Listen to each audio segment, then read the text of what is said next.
Hey guys, tonight we step into an age before history was written, when the world was shaped by beings of impossible power, and every storm, every war, every love story could be traced back to them.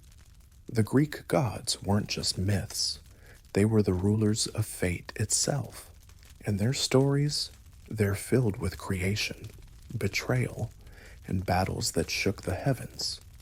But before we begin, if you enjoy quiet, dark stories from the past, feel free to support the channel with a free subscription. And tell me, where are you watching from right now? I read every comment. It's always wild to see people tuning in from all over the world. Now take a breath and settle in. This is Myth Night, where you relax and I tell you true stories from the forgotten past. And if you fall asleep before the end, that's okay. Some stories were made to be finished in dreams. In the beginning, there was nothing but emptiness. Not the kind of emptiness you might imagine when you close your eyes in a dark room, but something far more complete. No light, no darkness, no up or down, just an endless void that stretched in every direction, containing within it the potential for everything that would ever exist. This was chaos, not the disorder we think of today, but the original nothingness from which all things would eventually emerge. Picture it as a vast, silent ocean of possibility, waiting for the first spark of creation to disturb its perfect stillness. But even in this emptiness, something was stirring. From chaos itself came the first beings, entities so ancient and fundamental that they weren't really gods as we would later understand them, but rather the building blocks of existence itself. These were the primordial beings, and their awakening would set in motion a chain of events that would eventually lead to the world we know. The first to emerge was Gaia, the earth herself. Not a goddess standing on the ground, but the very ground itself, given consciousness and will. Imagine the moment when the first solid matter condensed from the void, forming mountains and valleys, rivers and seas. Gaia was all of this and more. She was the foundation and upon which everything else would be built. As Gaia took shape, she wasn't alone for long. From the primordial darkness came Nyx, the night, wrapping the newborn earth in a blanket of stars and shadows. Erebus, the deep darkness that exists beneath the earth, emerged alongside her. These weren't creatures of evil, despite the darkness they represented. They were simply the necessary balance to what was coming next. Because where there is night, there must be day. Hemera, the day, brought the first light to pierce the darkness. Though this wasn't the light of the sun, that would come much later. This was the pure essence of illumination itself, the force that would allow all other things to be seen and known. But perhaps the most important of these early beings was Eros, not the chubby cherub with a bow and arrow that we often picture today, but something far more primal and powerful. This was love in its most fundamental form, the force that would drive all creation, the attraction that would bring order from chaos and life from emptiness. Gaia, now conscious and aware, felt the stirring of this creative force within her. But she was alone in a way that even we, surrounded by billions of other people, can barely comprehend. She was the only solid thing in existence, the only stable point in a universe still largely empty. So she did what any living being might do when faced with such loneliness. She created a companion. From her own substance, Gaia brought forth Uranus, the sky. Picture the moment when the first blue dome stretched overhead, infinite and clear, a perfect counterpart to the solid earth below. Uranus wasn't just the sky we see when we look up. He was every possible sky, every shade of blue and gray and gold that has ever existed or ever could exist. Together, Gaia and Uranus formed the first true partnership in creation. The earth and sky, solid and ethereal, stable and ever-changing. From their union would come the next generation of primordial beings, each representing a fundamental force of nature. The first of their children were the Titans, beings of such immense power and size that they dwarfed anything that had come before. But these weren't the only offspring of earth and sky. Gaia also gave birth to the Cyclopes, one-eyed giants with the power to forge lightning itself. Their single eyes weren't a deformity, but a focusing lens, allowing them to see directly into the heart of creation and craft weapons that could reshape reality. Even more terrifying were the Hecatoncheires, the 100-handed ones.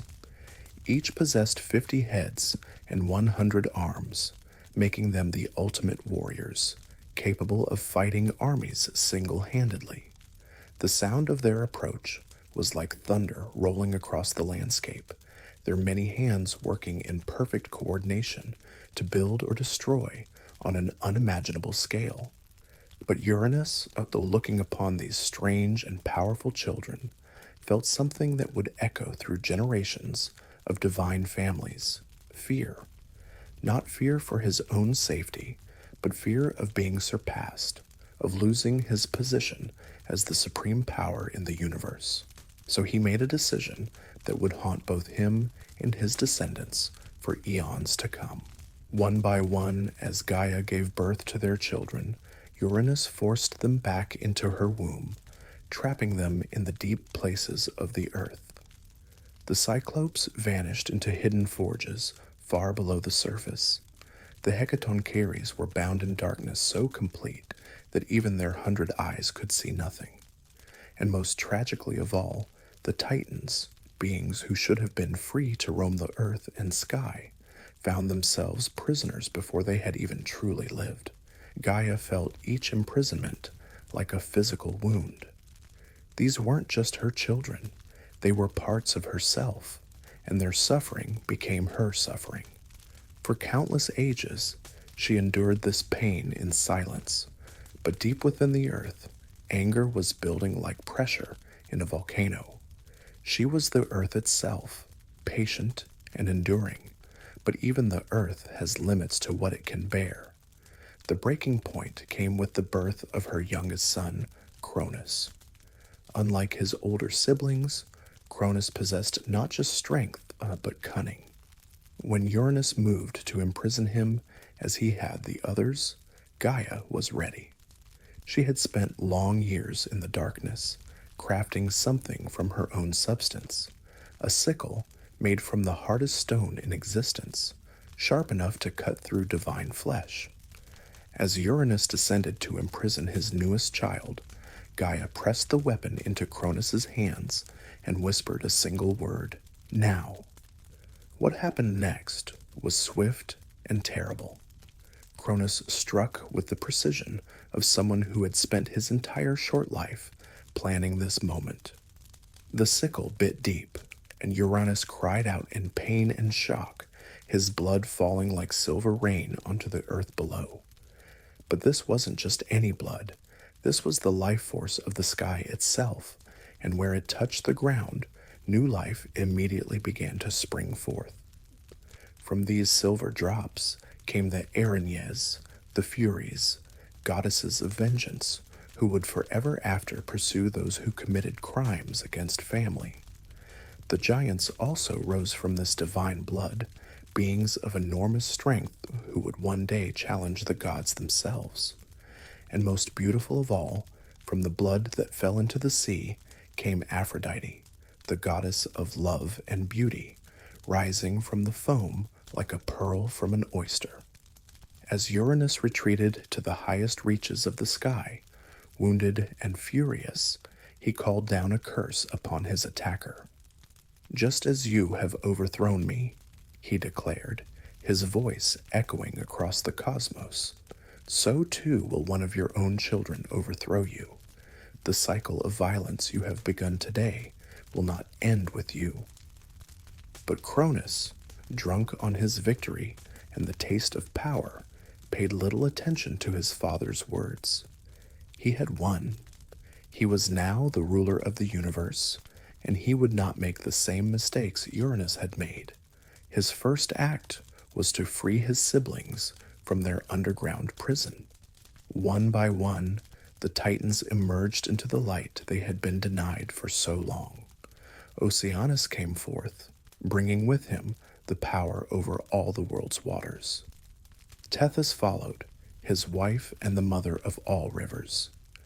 Hyperion brought the first true sunlight, while Theia gave birth to the moon and dawn. Rhea, who would become Cronus's queen, carried within her the power of fertility and motherhood. Themis brought justice and order, while Mnemosyne became the keeper of memory itself. Each Titan represented a fundamental force of nature, and together they began to reshape the world according to their own design.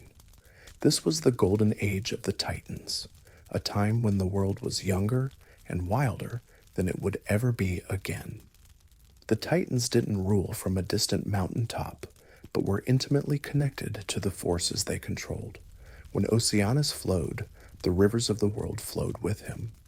When Hyperion blazed across the sky, the sun itself was his chariot. The boundary between the divine and the natural world was almost non-existent. For countless centuries, this arrangement worked beautifully. The Titans governed with a light touch, allowing the world to develop according to its own natural rhythms. Forests grew thick and wild, mountains rose and fell, and the seas teemed with life forms that existed nowhere else in creation. But even as Cronus enjoyed his reign, Uranus's curse was working its way through fate itself, setting up the circumstances that would lead to his downfall. Because Cronus, despite his victory over his father, had learned the wrong lesson from their conflict.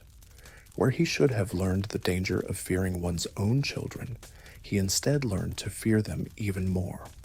When Rhea told him she was expecting their first child, Cronus felt something cold settle in his stomach. He remembered his father's curse, remembered the prophecy that one of his children would overthrow him just as he had overthrown Uranus. And in that moment of fear, he made a decision that would define the rest of his reign.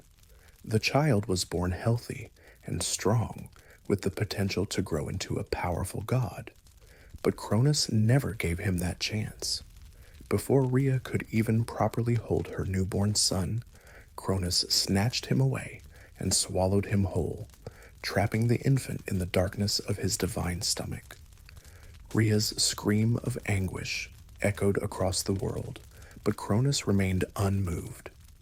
He had learned from his father's mistake, he told himself. He would not be overthrown because he would not allow any potential rivals to exist. But Cronus had misunderstood the true nature of the curse. It wasn't just that one of his children would overthrow him. It was that his own actions would make that overthrow inevitable. Each time Rhea gave birth, and each time Cronus devoured the child, the cycle of violence and betrayal grew stronger. Hestia, goddess of the hearth and home, was the first to disappear into the darkness. Then came Demeter, who should have brought the harvest to the world. Hera followed along with Hades and Poseidon. Each child represented enormous potential, entire domains of power that would have flourished under proper guidance. Instead, they were trapped in a space outside of time, growing in power but not in freedom. With each swallowed child, Rhea's grief deepened, but it was mixed with something else, a growing determination that this cycle had to end. She watched her husband become more paranoid and cruel with each passing year, and she began to plan. When she felt the stirrings of her 6th pregnancy, Rhea knew this child would be different. Maybe it was Mother's intuition, or maybe it was the earth itself speaking through her, but she felt a power in this unborn child that surpassed all the others. This child would be the one to break the cycle. As her time approached, Rhea didn't return to their palace. Instead, she fled to the island of Crete, to a cave hidden deep in the mountains where the sound of her labor wouldn't reach Cronus's ears.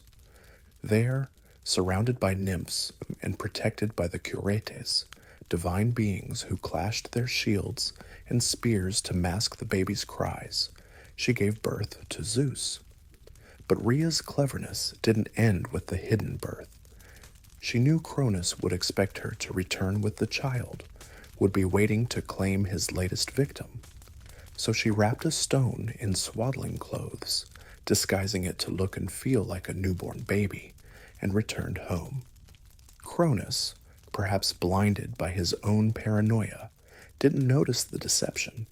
He snatched what he thought was his newest child and swallowed it whole, never realizing that he had just consumed a rock while his actual son was growing up in secret, nursing on the milk of the divine goat, Amalthea, and being trained by the greatest warriors in creation.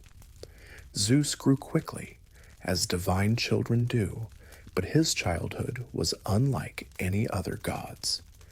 He learned to fight from the Curetes, learned cunning from the nymphs who raised him, and most importantly, learned about justice from watching the injustices his father had committed. Every day in that cave, he grew not just in strength, but in determination to set right what had been wronged. But Zeus wasn't content to simply grow strong. He wanted to understand his enemy, to know exactly what he was facing when the time came to challenge his father. So he disguised himself as a cupbearer and infiltrated Cronus's court, serving wine and listening to conversations, learning the weaknesses and fears of the Titan king. It was during this time that Zeus learned the full extent of his father's crimes. He discovered that his siblings weren't dead, but trapped, still growing in power within Cronus's divine stomach. He learned about the Cyclops and Hecatoncheires, still imprisoned in the depths of the earth.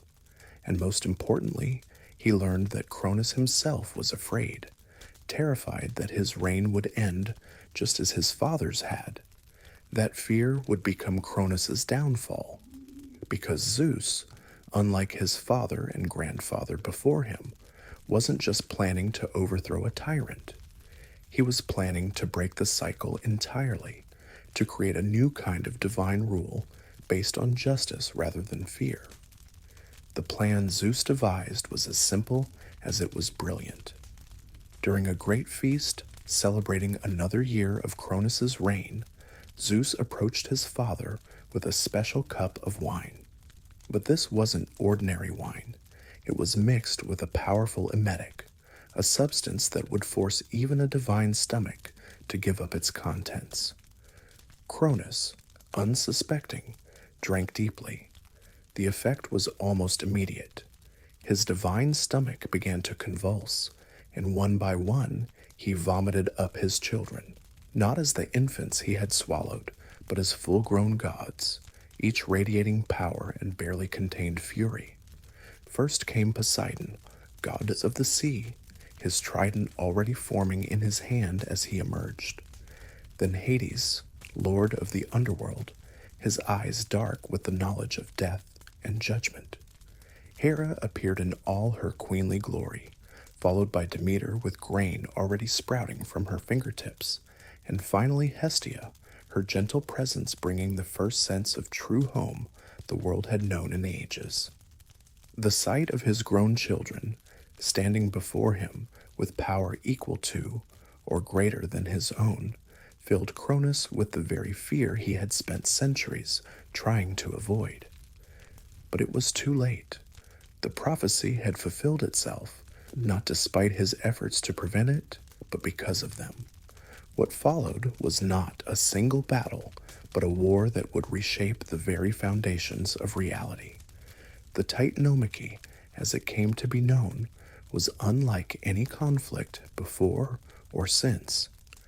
This wasn't just a battle between different groups of gods. It was a clash between two completely different ways of understanding power and rule. On one side stood the Titans, led by Cronus, representing the old order where might made right and fear was the ultimate tool of control. They fought from the heights of Mount Athos, their ancient stronghold, with the fury of beings who had ruled unchallenged for eons and couldn't conceive of defeat. On the other side were the Olympians, as Zeus and his siblings came to be called, fighting for a new vision of divine rule. But they weren't fighting alone. Zeus's first act of war was also his most strategic. He descended into the deepest parts of the earth and freed the Cyclops and Hecatoncheires, the siblings Cronus had never bothered to release. The gratitude of these ancient beings was immediate and powerful. The Cyclops, masters of divine craftsmanship, immediately set to work forging weapons for their liberators. For Zeus, they created the thunderbolt, a weapon that could split mountains and command the very sky itself. For Poseidon, they forged a trident that could shake the earth and control all the waters of the world. And for Hades, they crafted a helmet of invisibility, allowing him to move unseen through any battlefield. The Hecatoncheires, the 100-handed giants, became Zeus's ultimate weapons of war. Their ability to hurl massive boulders from all 100 hands simultaneously turned them into living siege engines, capable of overwhelming any defense through sheer volume of attack. But the war wasn't won through superior weapons alone. What truly gave the Olympians their advantage was their approach to leadership. Where Cronus ruled through fear and demanded absolute obedience, Zeus built alliances. He promised the Cyclops and Hecatoncheires not just freedom, but honored places in the new order. He showed mercy to Titans who surrendered, and he shared power rather than hoarding it. The battles themselves were spectacular beyond imagination. When Zeus hurled his thunderbolts, they split the sky and lit up the entire world. Poseidon's trident strikes caused earthquakes that changed the very shape of continents. The 100 hands of the Hecatoncheires moved so fast they looked like blurs, creating storms of stones that darkened the sky. Mount Athos shook under the assault, its ancient stones cracking as the old order literally crumbled. The very air burned with divine energy as powers that had never been unleashed were brought to bear in combat. Mortals who witnessed even glimpses of these battles spoke of seeing the earth itself split open and the sky catch fire. But perhaps the most important battle wasn't fought with weapons at all. It was the moment when Zeus stood before his father, not as a rebel or usurper, but as something Cronus had never been, a legitimate ruler asking for the willing transfer of power. "Your time is over," Zeus said, his voice carrying the authority of thunder itself. "But it doesn't have to end in destruction. Abdicate willingly, and I will show you the mercy you never showed your own children." Cronus's response was predictable, but tragic. Driven by the same paranoia that had defined his entire reign, he refused, choosing to fight to the bitter end rather than trust in mercy he had never himself shown. The final battle lasted for days, with father and son trading blows that shook the foundations of creation. But in the end, it wasn't Zeus's thunderbolt that won the war. It was the fact that he wasn't fighting alone.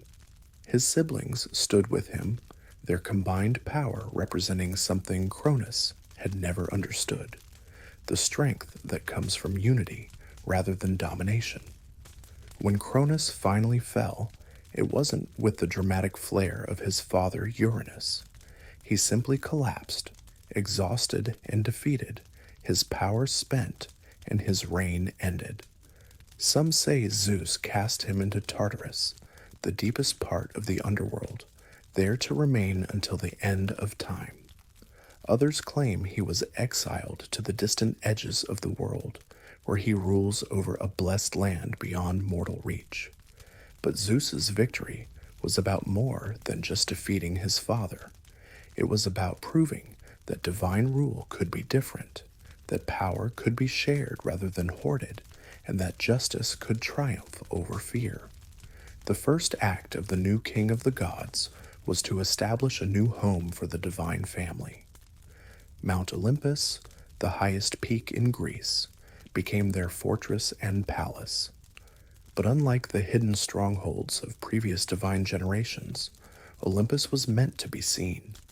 Its snow-capped peak touched the very dome of the sky, visible from countless miles away, a constant reminder that the gods were present and watching over the world. The palace Zeus built there was unlike anything that had existed before. Where Cronus had ruled from a dark throne room designed to intimidate visitors, Zeus created a hall of light and air, with walls that seemed to be made of crystallized sunlight and floors that reflected the stars themselves. This was a place meant for counsel and debate, not just the issuing of commands. But the most revolutionary aspect of Zeus's new order was how he divided power among his siblings. Rather than trying to control every aspect of creation himself, he recognized that the universe was too vast and complex for any single ruler, no matter how powerful. To Poseidon, he granted dominion over all the waters of the world, not just the seas, but every river, lake, and stream. Poseidon's palace beneath the waves was said to rival Olympus itself in splendor, built from coral and pearl and lit by the phosphorescence of deep-sea creatures. To Hades, Zeus gave perhaps the most crucial responsibility of all, rule over the dead and the underworld. This wasn't a punishment or exile, but recognition that death was a fundamental part of existence that required a ruler of wisdom and justice. Hades accepted this responsibility with the seriousness it deserved, creating a realm where the dead could find peace and proper judgment. Hera became queen of the gods and protector of marriage and family life. Demeter took charge of the harvest and all growing things, ensuring that the world would never lack for food. Hestia, the eldest, was given dominion over the hearth and home, the sacred fires that brought families together and marked the centers of human communities. But Zeus kept for himself the most challenging domain of all, the sky and the role of supreme judge. When disputes arose between the gods, when mortals called out for justice, when the very order of the universe needed to be maintained, it was Zeus who bore the responsibility of making the final decision. This division of power worked beautifully in the early days of Olympian rule. Each god focused on their domain while cooperating with the others, creating a harmony that had never existed under previous divine regimes. The world flourished as never before, with each aspect of creation receiving the attention and care it deserved. But gods, like mortals, are not perfect beings, and the very power that made them capable of ruling the universe also made their emotions and conflicts far more dangerous than anything mortals might experience. The first major crisis of the new order came from an unexpected source: love. Zeus, despite his marriage to Hera and his role as protector of marriage itself, had inherited from his grandfather Uranus a wandering eye and an unfortunate tendency to act on his impulses.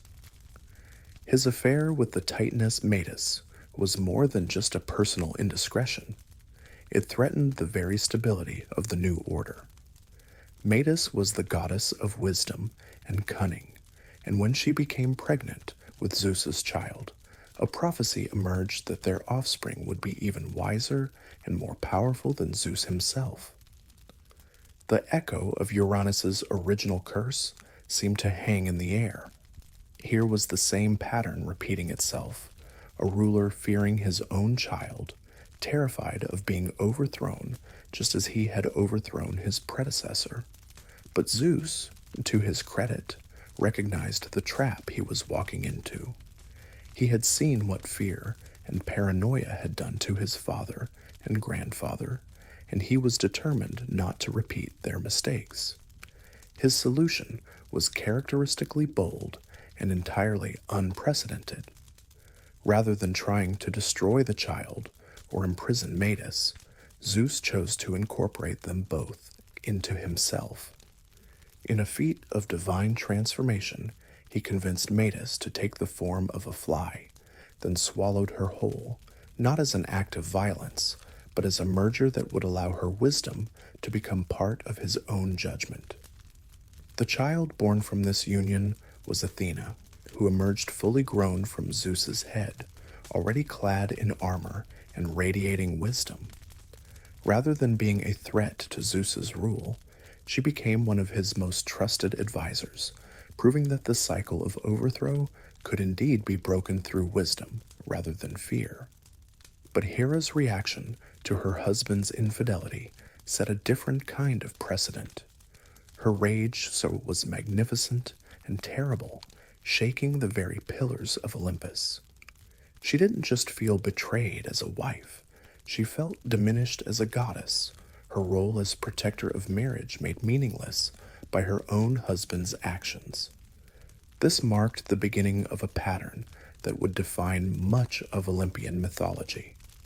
The ongoing conflict between Zeus and Hera, playing out through their various affairs, her revenge plots, and the innocent victims caught between them.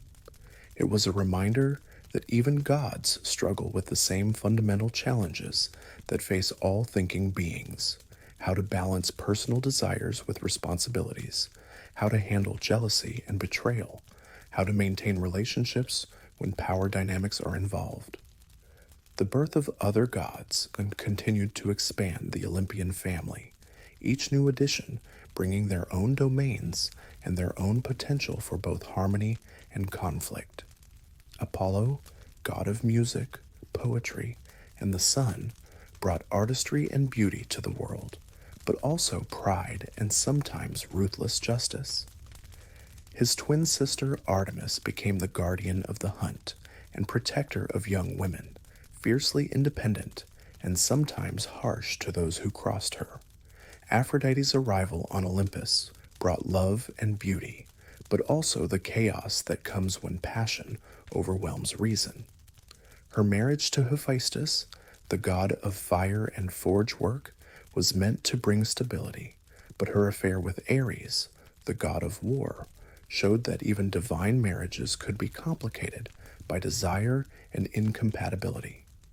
Each new god added complexity to the divine family structure, creating networks of alliance and rivalry that would influence mortal affairs for generations to come. When the gods were in harmony, the world experienced golden ages of peace and prosperity. But when they quarreled, mortals felt the effects in everything from natural disasters to failed harvests to wars that seemed to spring up from nowhere. But perhaps the most significant development in the early years of Zeus's reign was the decision to create mortals in the first place.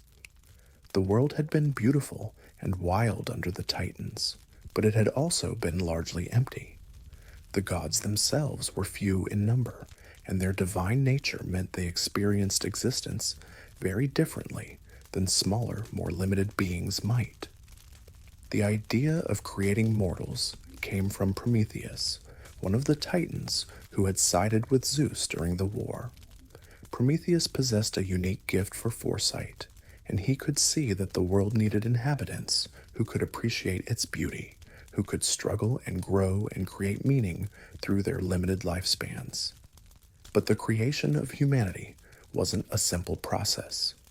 It required not just divine power, but divine cooperation. with different gods contributing different aspects to these new beings. From clay and water, the basic forms were shaped. Zeus breathed into them the spark of life itself. Athena gave them intelligence and the capacity for wisdom. Aphrodite contributed the ability to love and be loved. Ares added courage and the capacity for righteous anger. But Prometheus went further than any of the other gods expected. Seeing these new creatures struggling in a world full of dangers they couldn't understand, he made a decision that would change both mortal and divine history forever. He stole fire from the gods themselves and gave it to humanity. This wasn't just physical fire, though that was part of it. This was the fire of knowledge, of technology, of the ability to reshape the world rather than simply surviving in it. With this gift, humans began to build cities, to create art, to develop agriculture and medicine, and all the tools of civilization. Zeus's reaction to this theft was swift and furious. Fire had been the exclusive property of the gods, the symbol of divine power over the natural world. By giving it to mortals, Prometheus hadn't just committed theft, he had fundamentally changed the relationship between gods and humans. The punishment Zeus devised for Prometheus was as eternal as it was cruel. The Titan was chained to a mountain peak in the Caucasus, where every day an eagle would come to tear out his liver, and every night it would grow back, ready to be torn out again the next day. It was a punishment designed not just to cause pain, but to serve as a warning to any other god who might consider defying Zeus's will. But Zeus's anger wasn't limited to Prometheus alone. Humanity, having benefited from the stolen fire, would also face consequences. The gifts Zeus arranged for them came in the form of a woman created by all the gods working together, each contributing something to her nature. Hephaestus shaped her body from clay, making her more beautiful than any mortal woman who had ever lived. Athena taught her domestic arts and gave her skill with her hands. Aphrodite granted her irresistible charm and the power to stir desire in any man who saw her. Apollo gave her musical ability, while Artemis taught her about the natural world. But Hermes, the messenger god and trickster, gave her something else entirely, curiosity so powerful it could never be satisfied, and a gift wrapped in deception. When all was ready, Zeus himself breathed life into this creation and named her Pandora, meaning all-gifted. Pandora was sent to Epimetheus, Prometheus's brother, as a bride. Despite Prometheus's warnings never to accept gifts from Zeus, Epimetheus was enchanted by Pandora's beauty and welcomed her into his home. She brought with her a sealed jar, what later stories would call Pandora's box, with strict instructions never to open it. But curiosity, as Zeus well knew, was one of humanity's defining characteristics. Pandora found herself drawn to the jar again and again, wondering what could be so important that the gods themselves had insisted it remain sealed. Finally, unable to resist any longer, she lifted the lid. Out poured all the evils that would plague humanity for the rest of time. Disease and death, war and famine, jealousy and hatred, despair and madness, all the sufferings that had been absent from the golden age of humanity's first days. They spread across the world like a dark cloud, and for the first time, humans knew real pain and loss. But just as Pandora was about to close the jar in horror at what she had released, one last thing flew out: hope. Smaller and more fragile than the evils that had preceded it, but somehow more persistent, hope spread among humanity and gave them the strength to endure whatever sufferings Zeus had inflicted upon them. This marked the end of humanity's golden age and the beginning of their long, complicated relationship with the gods. No longer were humans innocent children to be protected and guided. Now they were independent agents, capable of great good and great evil, blessed with divine gifts, but also cursed with divine punishments. The creation of heroes began almost immediately after this change in humanity's nature. These were mortals who possessed some divine blood, usually through a god's romantic involvement with a human. They were stronger, braver, and more capable than ordinary humans, but they were still mortal, still subject to death and the limitations of human existence. The first and perhaps greatest of these heroes was Heracles, son of Zeus and the mortal woman Alcmene. From birth, Heracles displayed strength beyond anything previously seen in a mortal, but his divine heritage also made him a target for Hera's jealousy, leading to a life filled with trials that would test not just his physical power, but his character and determination. The 12 labors of Heracles became legendary throughout the ancient world. Each task seemed impossible for a mortal to accomplish, yet Heracles succeeded through a combination of divine strength, human cunning, and pure determination. He slayed the Nemean lion, whose hide was impervious to weapons, by strangling it with his bare hands. He cleaned the Augean stables, which had not been cleaned in 30 years, by diverting 2 rivers to wash away the accumulated filth. But the labors were more than just displays of physical prowess. Each one taught Heracles something about the nature of heroism itself. When he captured the golden hind of Artemis, he learned respect for the divine. When he tamed the Erymanthian boar, he discovered the importance of patience and strategy. The labor that required him to retrieve the golden apples of the Hesperides taught him that sometimes the greatest strength comes from asking for help rather than trying to accomplish everything alone. Other heroes followed different paths to greatness. Perseus, armed with gifts from the gods, defeated the Medusa and saved the princess Andromeda from a sea monster. His story showed that heroism wasn't just about strength. It was about having the courage to face impossible odds for the sake of others. Theseus, Prince of Athens, chose to take the dangerous path to his father's city rather than the safe sea route, defeating bandits and monsters along the way. When he arrived in Athens, he volunteered to be one of the youths sent as tribute to the Minotaur, not because he had to, but because he refused to ask others to face dangers he wouldn't face himself. The story of Jason and the Argonauts demonstrated the power of cooperation among heroes. No single member of their crew could have obtained the Golden Fleece alone, but together they overcame challenges that would have been impossible for any individual. Their journey showed that true heroism often requires working with others, combining different strengths and abilities to achieve a common goal. But perhaps the most complex hero was Achilles, whose story would become central to the greatest conflict of the heroic age, the Trojan War.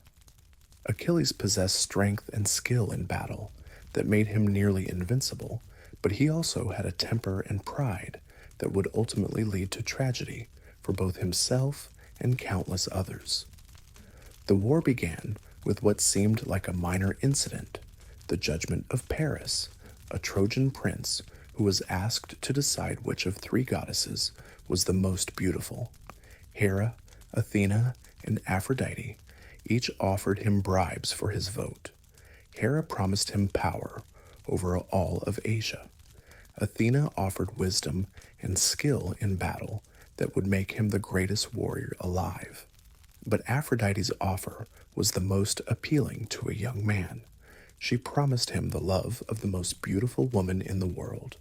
Paris chose Aphrodite, not knowing that the woman she had in mind was Helen, already married to Menelaus, king of Sparta.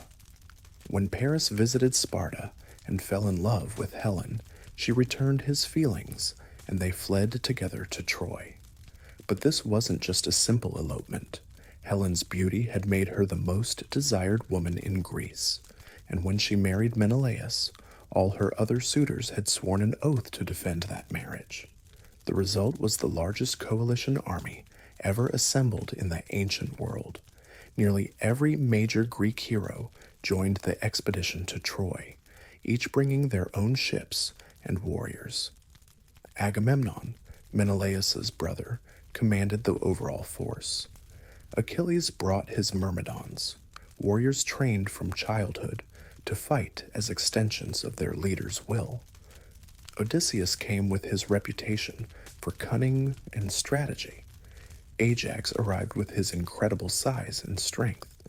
But the Trojans weren't helpless victims. Troy was one of the greatest cities of the ancient world, with walls so thick and high they seemed impregnable.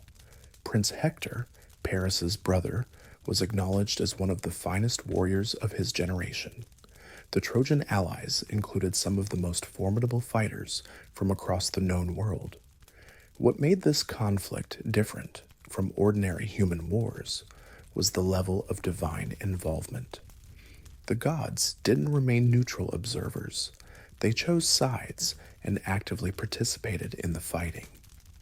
Aphrodite naturally supported the Trojans, since the war had begun because of her promise to Paris. Ares, god of war, also favored Troy, perhaps because he enjoyed the chaos and bloodshed that war brought. But Hera still held a grudge against Paris for choosing Aphrodite over her, so she supported the Greeks with all her considerable power. Athena, similarly offended, brought her wisdom and strategy to bear on behalf of the Greek forces. Poseidon, for reasons of his own, also favored the Greek cause. This divine involvement transformed what might have been a typical siege into something unprecedented. When Achilles fought, Athena guided his spear.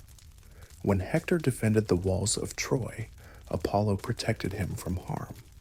The very battlefield became a stage where divine and mortal conflicts played out simultaneously. The war lasted for 10 years, long enough for an entire generation to grow up knowing nothing but conflict. Heroes on both sides performed deeds that would be remembered for thousands of years. Diomedes actually wounded 2 gods in battle, proving that mortal courage could challenge even divine power. Hector's defense of Troy became the model for noble sacrifice in the face of impossible odds. But the war's most famous moment came when Achilles, enraged by the death of his beloved friend Patroclus, entered the battle with a fury that terrified even the gods. His duel with Hector was more than just a fight between 2 warriors. It was a clash between 2 different ideas of heroism. Hector fought for home and family, for the people depending on him to protect them. Achilles fought for glory and revenge, for the immortal fame that would ensure his name lived forever. When Achilles finally killed Hector, it seemed like the war might finally end. But Achilles' treatment of Hector's body, dragging it around the walls of Troy behind his chariot, was so brutal that even his divine allies began to turn against him. It was Hector's father, old King Priam, who finally reached Achilles' humanity by appealing not to his sense of honor, but to his love for his own father. The scene where Priam begs for his son's body and Achilles finally grants his request marked a turning point not just in the war, but in the very nature of heroism. It showed that true greatness comes not from the ability to cause death, but from the wisdom to show mercy. But the war didn't end with Hector's death, or even with Achilles' own death shortly afterward, struck down by an arrow guided by Apollo himself. It ended through cunning rather than courage, with Odysseus's famous stratagem of the Trojan horse. The wooden horse, presented as a gift to the gods, but actually filled with Greek warriors, finally gave the attackers access to the city they had besieged for a decade. The fall of Troy was swift and brutal. The city that had stood for generations was burned to the ground in a single night. The royal family was killed or enslaved. The treasures of centuries were carried off as spoils of war. It was a victory, but one that left even the victors questioning whether the cost had been worth paying. For the gods, the Trojan War marked a turning point in their relationship with humanity. They had seen mortals display courage that challenged divine power, wisdom that rivaled divine cunning, and devotion that surpassed divine love. The heroes had proven that mortality didn't diminish greatness. In some ways, it enhanced it because every heroic act was performed in the knowledge that life was limited and precious. But the war also showed the gods the dangers of becoming too involved in mortal affairs. Their conflicts had amplified human suffering, turning what might have been a brief conflict into a decade of devastating war. Some began to question whether divine intervention in mortal affairs was wise or just. This questioning would grow stronger in the centuries that followed, as the age of heroes gradually gave way to a more complex relationship between gods and mortals. The simple days when gods walked openly among humans and regularly produced heroic children were ending, replaced by something more distant but also more mature. The gods weren't disappearing, but they were changing. Zeus still ruled from Olympus, still sent his thunderbolts when justice demanded it, but he intervened less directly in human affairs, allowing mortals to find their own paths to greatness or failure. Athena still inspired wisdom, but she did so through inspiration rather than direct guidance. Apollo still brought music and poetry to the world, but he did so by awakening these gifts in human hearts rather than performing for human audiences. This shift reflected a fundamental change in how both gods and mortals understood their roles in the universe. The gods had learned that their power was most meaningful when it was used to enable rather than control, to inspire rather than command. Mortals had learned that they possessed the capacity for greatness within themselves, that divine blood was helpful but not necessary for heroic achievement. The great myths began to take on new meanings in this changing world.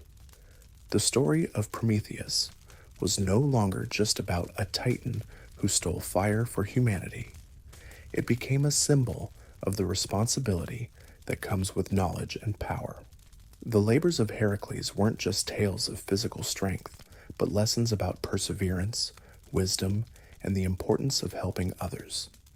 The Trojan War itself was transformed in memory from a simple conflict over a beautiful woman into a complex meditation on honor, duty, love, and the terrible cost of pride. The heroes were remembered not just for their victories, but for their struggles, their doubts, their moments of weakness, and their triumphs over those weaknesses. As the classical age of Greek civilization dawned, the old stories began to serve new purposes. Poets like Homer transformed oral traditions into written epics that would survive for thousands of years. Playwrights like Aeschylus, Sophocles, and Euripides used mythological themes to explore contemporary questions about justice, family, and the nature of human existence.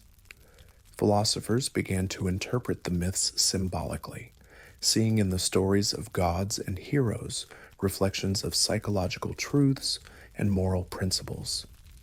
The myths became less about literal divine intervention and more about the eternal human struggle to understand our place in a vast and sometimes incomprehensible universe.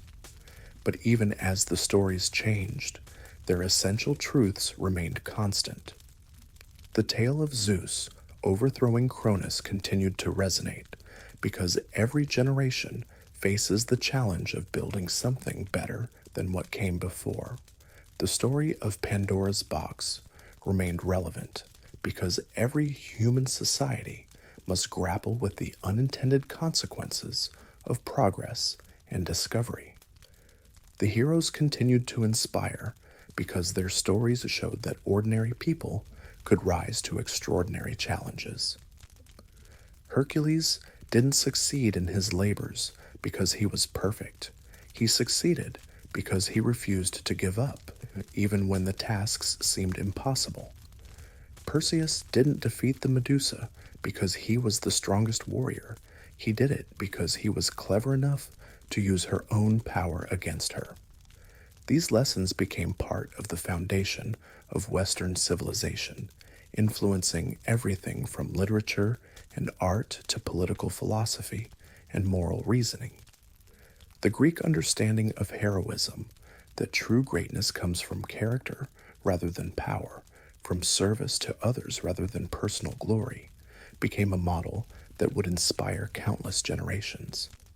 But perhaps the most enduring legacy of Greek mythology is its recognition that even gods are not perfect, that power without wisdom leads to tragedy, and that the greatest victories are often moral rather than physical.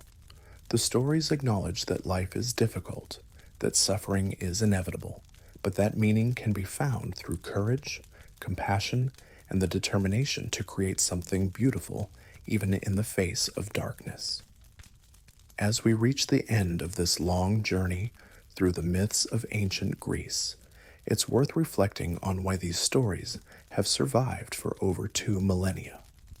In a world that has seen the rise and fall of countless civilizations, the invention of technologies the Greeks could never have imagined, and social changes that have transformed every aspect of human existence, these ancient tales continue to speak to something fundamental in human nature. Maybe it's because the struggles they describe, the challenge of growing up and surpassing our parents, the difficulty of balancing personal desires with responsibilities to others, the search for meaning in a universe that often seems indifferent to our hopes and fears, are as relevant today as they were 3,000 years ago. Or maybe it's because the Greek myths, unlike many other mythological traditions, don't promise easy answers or simple solutions. They acknowledge that life is complicated, that good people sometimes do terrible things, that even the best intentions can lead to tragedy. But they also insist that this complexity doesn't excuse us from trying to do better, to be better, to create something worthy of the brief time we have in this world. The gods of Olympus may have faded into memory, their temples crumbled and their oracles silent. But the truths they represented, the importance of wisdom, courage, justice, and love, remain as vital today as they ever were.